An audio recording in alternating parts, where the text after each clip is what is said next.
Bon, aujourd'hui, nouvelle vidéo. On se retrouve pour un leg day, donc une séance jambes. Et je vais tout de suite commencer par changer de froc parce que je sais pas si tu vois, mais je le perds sacrément celui-ci. J'ai fait mes steps juste avant pour m'échauffer et genre j'ai fait mes steps comme ça en tenant mon pantalon. Donc ça, j'y peux rien, c'est parce que eh bien, le Prime Nutrition et les programmes de l'accompagnement Prime sont trop efficaces. Donc, si jamais tu veux aussi perdre tes pantalons, tu sais ce qu'il te reste à faire, le lien est dans la description. Bon, je change de froc et on se retrouve pour la séance jambes. Bon, du coup, me voilà maintenant avec un nouveau pantalon. Tu peux également vite fait voir l'avancée du déficit. Hier, du coup, j'ai fait une pesée à 85,8 kg, sachant que j'étais parti de à peu près 100 kg. Donc, on approche tranquillement des moins 15 kg en à peu près 8 semaines, sachant que j'ai été agressif, on va dire, au début du cut, mais que, on va dire, à partir de la 4e semaine, j'étais moins agressif, sachant que j'ai eu également 2 semaines où j'ai fait énormément de cheat meal, donc forcément j'étais un peu moins vite, mais ça c'était dans la partie un peu plus agressive du départ. Pourquoi je vais moins vite dans mon cut par rapport au début? C'est très simple, plus ton body fat est bas, moins tu peux te permettre d'aller vite, et sachant que mon body fat commence à être assez bas, bah forcément je peux pas aller aussi vite qu'au début lorsqu'il était plus haut. Quoi qu'il en soit, aujourd'hui séance jambes, je suis extrêmement fatigué, je suis très fatigué, les travaux du gym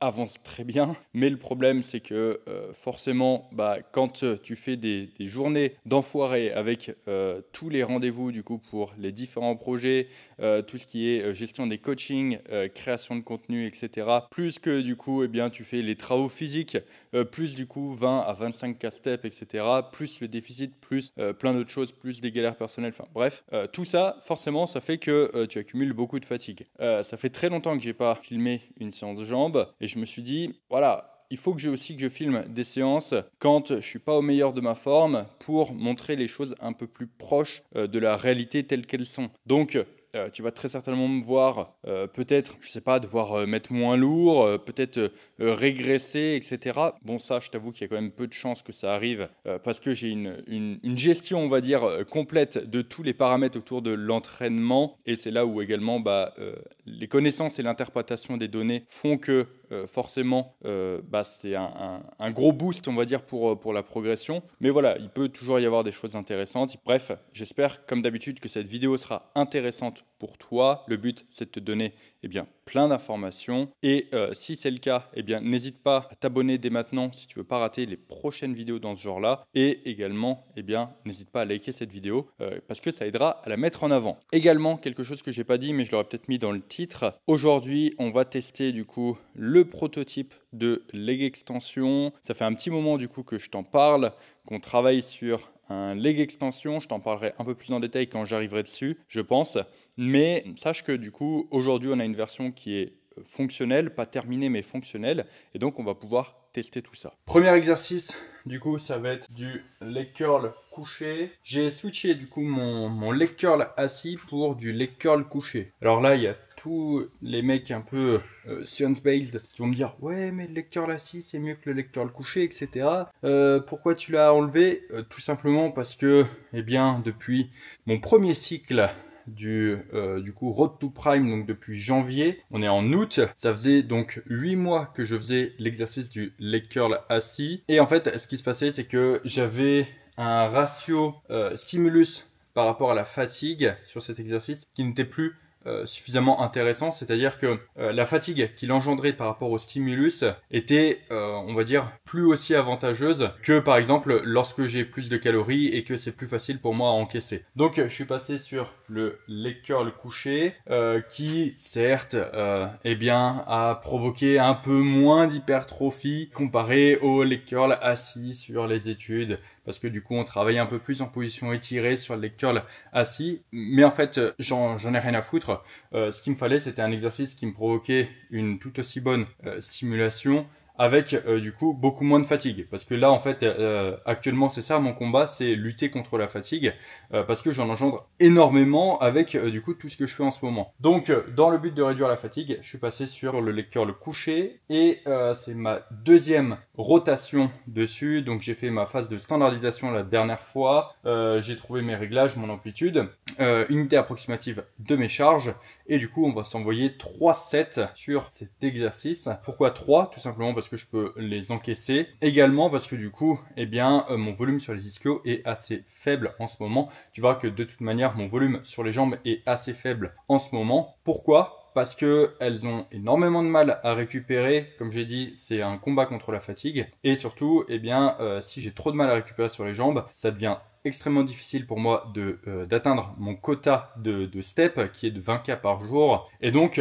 c'est pour ça que je préfère limiter le volume pour être sûr de parfaitement récupérer pour pouvoir eh bien, avoir tout. Parce que si j'augmente le volume et que du coup, à cause de ça, bah, c'est trop handicapant pour faire mes steps et que du coup, j'arrive plus à maintenir ma dépense énergétique, bah, j'arrive plus à maintenir mon déficit calorique qui est l'objectif de base initial. Donc, il faut toujours bien équilibrer les choses.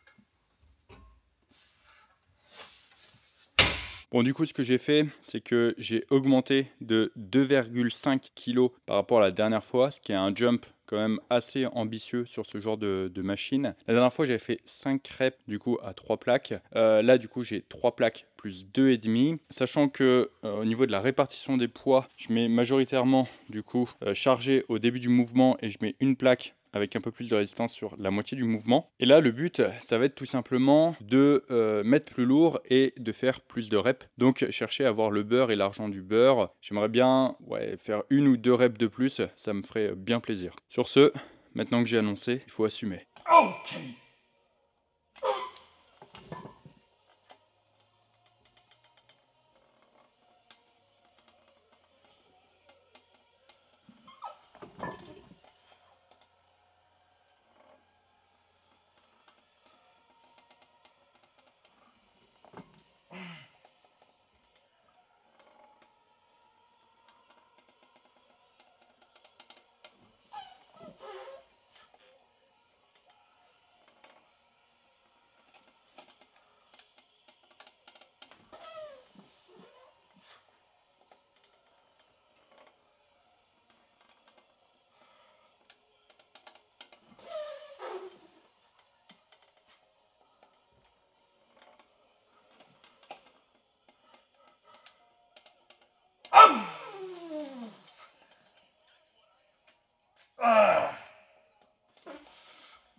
Ok. Bon, je crois que ça s'est très bien passé. J'ai pas compté les reps, faut que je regarde la vidéo. Mais soit j'en ai fait 7, soit j'en ai fait 8. Et j'ai réussi à moduler mon effort. Je pense qu'il m'en restait une de réserve. Donc une proximité de l'échec suffisamment correcte, une intensité maîtrisée et une progression, une très bonne technique. Donc 10 sur 10 pour cette série. Et là, il m'en reste 2. Rapidement, je sais pas si tu as vu, mais les poignets en bas, alors là je glissais un peu sur le set, donc c'était un peu chiant, mais tu peux mettre des bandes pour pas que ça arrive. Mais concrètement, ce que je fais, c'est que je me sers de mes mains, en fait j'engage mes grands dorsaux, je me tire pour créer de la stabilité. Je pense que ça se voit assez bien sur la vidéo. Et en fait, la plupart des gens ne se servent pas de ça correctement. Ils vont se pousser, ils vont se tenir, mais ils vont pas se tirer, ils vont pas activer leurs grands dorsaux. Et du coup, ils vont perdre en stabilité. Et c'est ça qui vont faire qu'ils vont pouvoir générer beaucoup moins de force sur l'exercice. Alors si tu le fais pas, bah fais-le la prochaine fois. Ok.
Bon, encore un très bon set. Là, ce que j'ai fait, c'est que j'ai gardé du coup la façon dont je chargeais, donc majoritairement en haut. Et ce que j'ai fait, c'est juste que j'ai enlevé 10 kilos. J'ai gagné 2 reps par rapport à ma série précédente. Et du coup, là, par rapport à la dernière fois, j'ai rajouté plus 7,5. Donc une jolie progression aussi sur cette série comparée à la semaine dernière. Forcément, c'est un début de cycle, donc c'est pour ça aussi que je progresse plus facilement. C'est ça qu'il faut te dire. Si c'était un exercice que je pratiquais depuis 8 mois, c'est sûr que la progression serait beaucoup moins spectaculaire. Donc voilà, il faut aussi remettre les pendules à l'heure. Et également quelque chose que je t'ai pas dit, normalement je commence toujours par les mollets, mais j'ai toujours des douleurs dans les mollets, ce qui fait que je ne peux pas les faire actuellement. Alors ça guérit, mais je sais pas pourquoi à chaque fois que je fais un déficit calorique, il y a toujours un moment où j'ai mes mollets qui me posent problème. Et en fait, si j'essaye de les faire, si je les fais, vraiment ça me gêne trop pour mes steps. Et après ça m'handicape et je peux plus du tout faire mes steps. Donc encore une fois, le but c'est de favoriser le déficit calorique. Forcément, j'ai de la stimulation indirecte des mollets via les steps et même via un mouvement de leg curl comme celui-ci, où les 15 premiers degrés de flexion sont initié par les mollets, donc j'ai que du volume indirect, ça me suffit à maintenir ma masse dessus, c'est pas suffisant pour les développer, mais sachant que je suis en déficit calorique, le but c'est pas non plus de développer de la masse musculaire dessus, et si j'arrive à juste la maintenir, c'est déjà un super objectif, parce que en fait si je m'acharnais à essayer de les développer, et c'est ça qui est très important, encore une fois je pourrais pas maintenir mes steps, du coup je pourrais pas être en déficit calorique, et du coup je pourrais pas perdre de gras, donc ça c'est vraiment très important, et il faut que les décisions que tu prennes soient toujours logiques et réfléchies par rapport à ton objectif principal.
Bon, pour ce prochain exercice, on va se retrouver sur la presse à cuisse.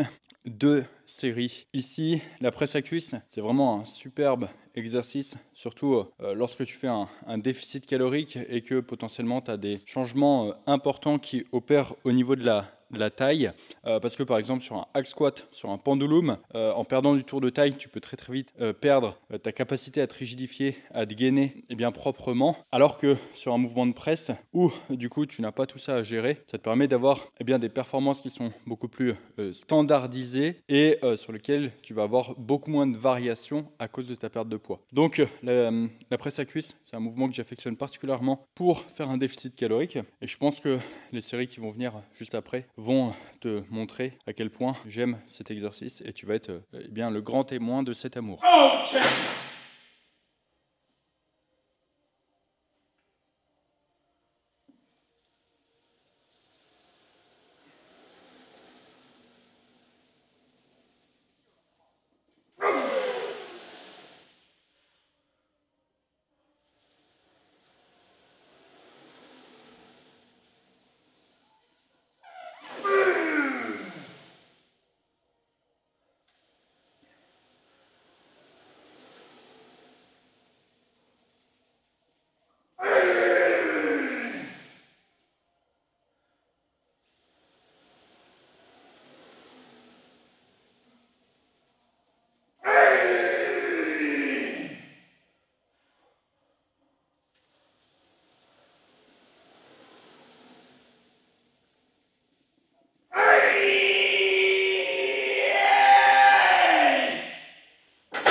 Bon, le set c'est très bien passé. J'ai réussi à en avoir 5 et je pense que, tu vois, j'aurais pu en tenter une de plus après. Donc très bon set. Je pense même, tu vois, que 2 de plus, ça aurait pu le faire. Si vraiment, voilà, si j'avais qu'un set, c'est ce que j'aurais fait. Mais j'ai 2 sets. Et du coup, donc là, je vais enlever un peu de poids et je vais rester, je pense, autour de la même rep range. Donc je vais faire 5-6 reps. Mais en tout cas, je suis assez content de comment s'est passée la première série. J'ai réussi du coup à conserver mes reps et à mettre plus lourd. Donc grosse victoire. Et si jamais tu te demandes pourquoi en fait je lève mon pantalon à fond, alors c'est pas pour te montrer mes gros mollets, c'est juste parce que si en fait je laisse mon pantalon dans sa position normale, eh bien en fait il craque. Et j'ai explosé trop de froc comme ça sur la presse ou même sur d'autres mouvements de cuisses. Donc maintenant je fais attention. Voilà, c'était pour élucider le mystère. Ok.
Bon, comme tu peux le voir, je suis au fond de mon trône. Le voilà, voilà la bête qui n'est pas terminée. Si tu regardes d'un peu plus près, tu pourras voir que certaines soudures du coup ont été faites récemment. On a déplacé notamment les poignées parce qu'on les avait mal placés de base. De toute façon, c'est une machine test. Et d'ailleurs, donc là, on a ce leg extension là, mais dans la réserve derrière, on a pas mal de machines, dont un autre leg extension d'ailleurs. Donc on en a 2 maintenant. On est passé de 0 leg extension à 2 leg extension. Donc c'est assez drôle. Mais voilà, le but de celui-ci, c'était eh bien de se faire un peu la main. En réalité, cette première version qui a déjà été modifiée plusieurs fois, elle nous servira juste pour la création du leg extension final. Donc en soi, c'est juste un prototype de passage, mais il est quand même vraiment bien. Il a un système de modulation de courbe de résistance. Au niveau de l'étirement, je sais pas si tu vois, mais regarde, il a énormément d'étirements. Je peux mettre le siège très loin derrière. En vrai, c'est une beauté incommensurable, mais c'est une beauté qui n'est pas parfaite. Bien sûr, c'est bien au-delà du niveau de tous les leg extensions que j'ai vus en salle de sport ne sont pas aussi bien que celui-ci, mais on va dire que c'est la moins bonne de mes créations. Ça te laisse imaginer un peu le reste. Et j'en parlerai peut-être plus en détail dans une prochaine vidéo si jamais ça t'intéresse. Là, je t'avoue que je suis focalisé sur la séance, mais je pourrais te parler un peu plus en détail de tout ça. Mais là, pour le moment, tout ce qui m'intéresse, c'est de m'amuser avec.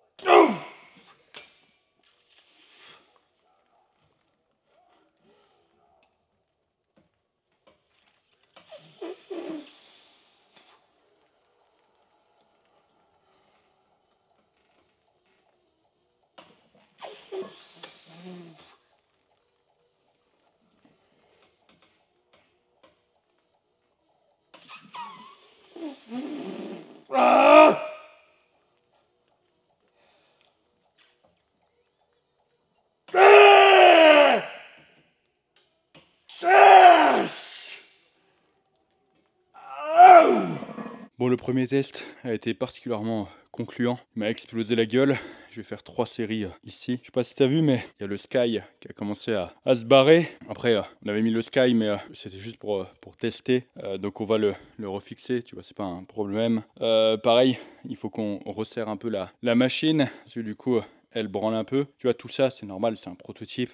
Tu te rends compte au fur et à mesure que des choses soient améliorées. Mais putain, qu'est-ce qu'elle m'a explosé les cuisses. Je peux vraiment avoir un stretch comme j'ai jamais eu sur un leg extension. Je peux aussi pleinement raccourcir. Waouh, c'est vraiment un superbe exercice. Et tu vois, ça c'est le genre de machine que tu ne trouveras jamais, au grand jamais, dans une salle de sport classique. Pourquoi? Parce qu'en fait, c'est une machine qui a été créée de toutes pièces et qui est unique au monde, même si son système a repris, on va dire, un peu celui des machines Prime qu'on a déjà, etc. Toute la modification de l'axe du châssis, de l'angle du siège, des ajustements du dossier, du pad, de plein de trucs, tout ça, c'est des choses que tu retrouveras jamais. Et c'est, on va dire, la première machine unique du GG. Enfin, en réalité, c'est pas la première, c'est plutôt la première que je te montre. Et on est parti pour en avoir plein d'autres, des machines uniques et pour tous les groupes musculaires. Oh!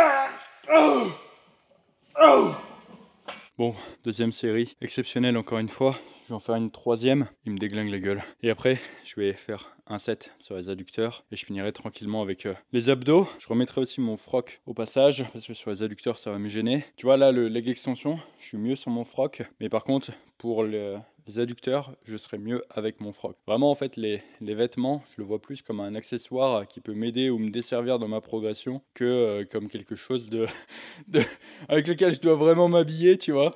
Donc désolé si parfois tu me vois au calbar, si parfois tu me vois avec un froc, si parfois tu me vois avec un t-shirt. Je suis dans ma salle, je fais ce que je veux et j'optimise ma progression. Donc voilà, je m'excuse un peu vite fait si jamais ça pouvait te déranger parfois. Oh!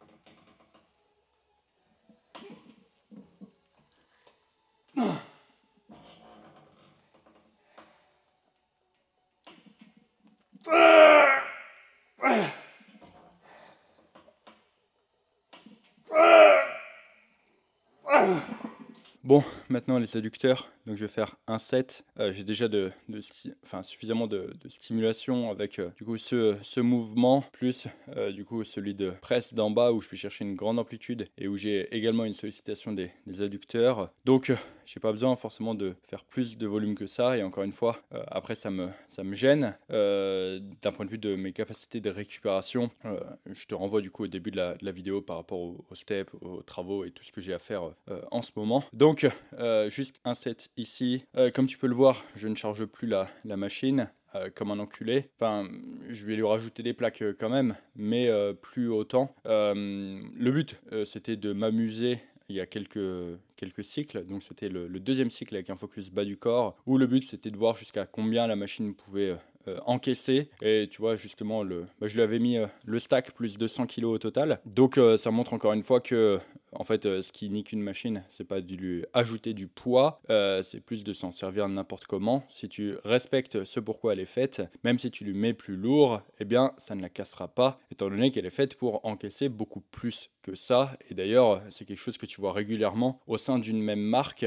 Tu peux avoir, par exemple, là, le stack monte jusqu'à 140 kg, mais il pourrait très bien monter plus haut que ça ou aller moins que ça. C'est toi qui décides. Quand tu fais ta commande de machine, tu demandes au fabricant d'avoir un stack plus ou moins lourd, ce qui est la preuve que les machines peuvent encaisser beaucoup plus de poids. Bref, là n'est pas le sujet.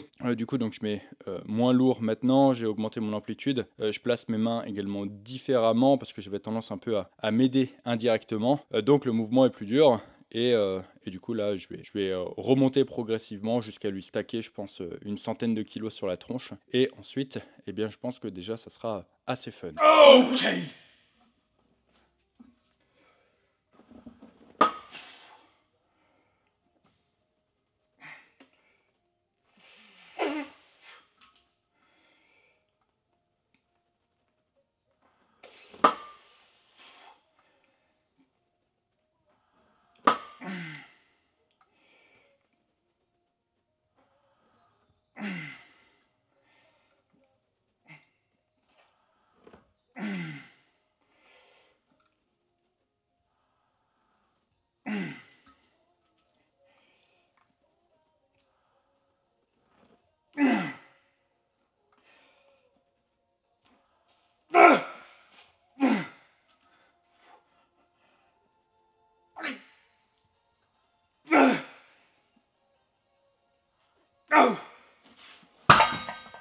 Oh. Bon, on termine la séance avec des abdos. Là, je t'avoue que c'est le moment de la séance où je sens le plus de fatigue et c'est normal. C'est la fin. Donc là, il faut que je m'accroche pour pouvoir continuer à te faire ce genre de petits commentaires. Parce que si ça ne tenait qu'à moi, j'aurais stoppé la vidéo ici et je serais parti faire mes abdos, manger et terminer. Mais c'est là où voilà, il faut aussi s'accrocher pour même ces projets et puis le partage. Je me dis que voilà, c'est important pour toi, je pense, de savoir ça. Et puis tu peux en tirer de la valeur dans tout ce que je te dis. Donc autant que je cherche à t'en dire le maximum. Là, du coup, ce qui s'est passé, c'est que j'ai ressenti une petite gêne dans mon biceps en faisant l'exercice d'abdos, donc dos à la poulie. Je pense que c'est lié aux travaux. Parce que mon biceps a été mis on va dire, sous pas mal de contraintes dernièrement, donc j'ai pas cherché à prendre de risques. Je me suis mis face à la poulie, j'ai changé ma prise et ça va déjà bien mieux. Également, j'ai adapté les poids, donc là j'ai mis stack plus 15, donc j'ai pas mis grand chose et je vais faire, je pense, 3 séries à ce poids-là dans une rep range assez importante. Donc je pense que je vais faire ça tranquillement et vu comme c'est pas ultra intéressant, on va se retrouver juste après pour la fin de séance.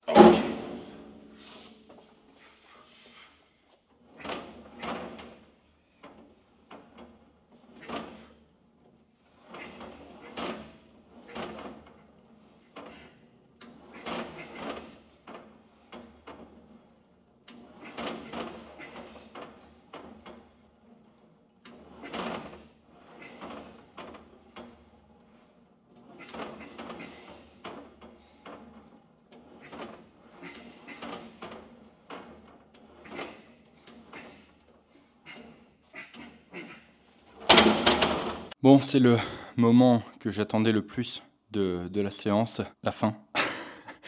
En vrai, c'était cool. Je me suis bien amusé. J'ai fait une bonne séance. J'ai réussi à progresser sur tous mes mouvements, sauf du coup les abdos, parce que j'avais cette petite gêne. J'ai pas pris de risque et je pense que je l'aurai pas la prochaine fois. Mais sinon, c'était une très très bonne séance. J'ai rajouté du poids ou des reps, ou parfois même les deux, sur chacun des exos. Alors que du coup, je suis particulièrement fatigué, que je commence à avoir l'accumulation aussi des semaines de déficit et pas mal de fatigue liée à diverses choses dont je t'ai parlé au début de la vidéo. Là, du coup, pour mon repas, j'ai de la turbo choucroute avec de la dinde. Avec ça, du coup, j'ai des petits pois et du coup des tomates. C'est un repas un peu particulier. Pourquoi? Parce que ce soir, je vais travailler sur la ferme. Donc, je vais manger sur la ferme. Et du coup, je ne sais pas encore comment ça va se passer, trop comment je vais pouvoir gérer mes calories, etc.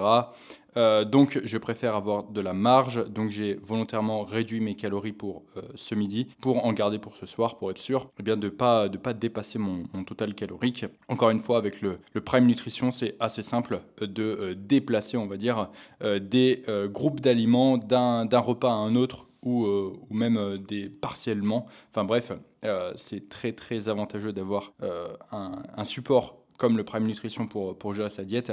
Ça enlève vraiment toutes les prises de tête par rapport à ça et ça permet de pouvoir gérer correctement sa diète, peu importe ce qu'il arrive. Donc voilà pour ça, je vais manger tranquillement. Le leg extension, c'est vrai que je t'en ai pas parlé plus que ça, mais je t'avoue que j'étais mort, vraiment très très fatigué et je pense que tu as dû le sentir. Au début de la séance, ça allait, mais très très vite, en fait, une fois que j'ai eu fini la presse, il y avait plus de Denis, quoi. Il était out.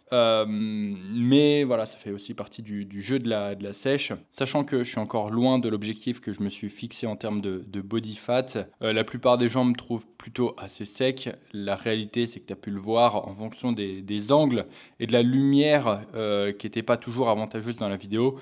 C'est pas complètement le cas. Donc on va pousser, on va dire, ce cut encore un moment, sachant que en réalité ce qui me fatigue le plus, c'est pas le cut en lui-même, c'est vraiment tout ce qu'il y a autour. On va dire que mon environnement n'est plus propice comme il l'était au début du cut, mais c'est pas pour ça que voilà, je vais stopper le cut. Je pense que je peux réussir à gérer les deux, même les 5. en réalité. Mais voilà, je sais que si par exemple le seul truc que j'avais à faire c'était manger, m'entraîner, faire mes steps et dormir, même avec un minimum de travail à côté, donc même si par exemple je décidais que d'avoir un boulot classique où je travaillais que 7 heures par jour, en réalité, ça poserait pas de problème. Le truc, c'est que voilà, j'ai décidé de faire des journées d'enculé, du 7 jours sur 7. C'est plus ça qui pose le problème, avec notamment pas mal de boulot physique. Donc voilà, c'est pas le cut en lui-même qui est compliqué, c'est plutôt tout ce qu'il y a autour, c'est plutôt la gestion de l'environnement. Voilà du coup pour cette vidéo, j'espère qu'elle t'aura plu. Si c'est le cas, n'hésite pas à la liker, t'abonner, la cloche et le commentaire, enfin la totale, salade tomate oignon comme d'habitude.